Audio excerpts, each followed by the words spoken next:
గౌతమి న్యూస్‌కి స్వాగతం. అమరచింత మున్సిపాలిటీ కేంద్రంలోని ఎంపీడీఓ ఆఫీస్‌కు 5 నెలల అద్దె కట్టడం లేదని మంగళవారం ఇంటి యజమాని సురేందర్ ఆఫీస్‌కు తాళం వేశాడు. ఇంటి యజమాని కార్యాలయానికి తాళం వేయడంతో కార్యాలయ సిబ్బంది బయట వేచి ఉండవలసొచ్చింది. సురేందర్ కొరకు అధికారులు వెతకగా ఆయన అందుబాటులో లేకపోవడంతో అధికారులు పోలీసులను ఆశ్రయించినట్లు తెలుస్తోంది. నాకు అవసరం లేదు. నా సమస్య ఏందో తేలినాకనే ఇల్లు తెరిచేది అంతే, లేకుండా లేదు. 4 లక్షలు అసలు 3 ఏళ్ళ నుంచి రాలే.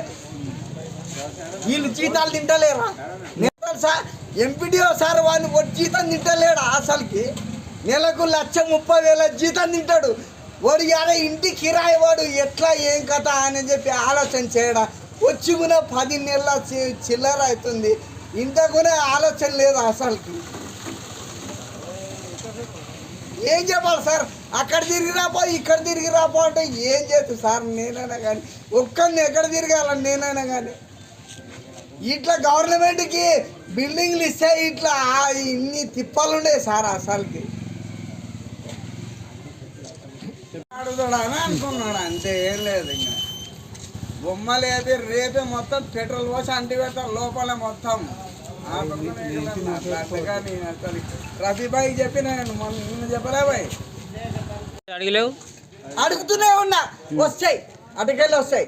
మొన్న 1,40,000 చెక్కు రాసింది, అది 3 నెలలు చూడు, అది పడతలేదు, అడ్డకు వచ్చింది అనుకున్నా ఏమన్నా.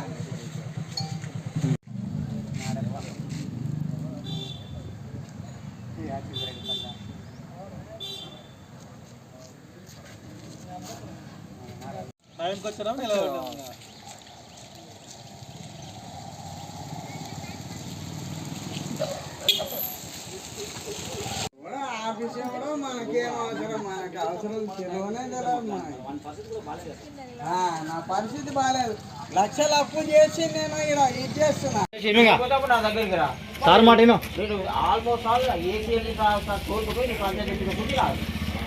అమర్చింత నేను రాకముందే ఆఫీస్ తాళం వేసినని తెలిసింది.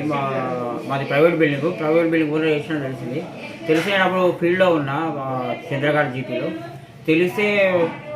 తెలిసి ఊర్లో ఉన్న విలేకరులతో మాట్లాడిస్తే ఆయన మాకు డ్యూ ఉందని చెప్పినాడు. ఆల్రెడీ మాకు ఒక 1.5 years డ్యూ, 2 years డ్యూ ఉంటే 1,40,000 పేమెంట్ కూడా చేయడం జరిగింది.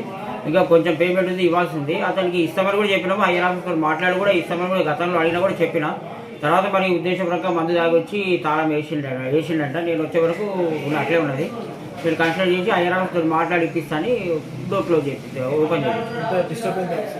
డిస్టర్బ్ అంటే ఇక హాఫ్ అన్ అవర్ డిస్టర్బ్ అయింది.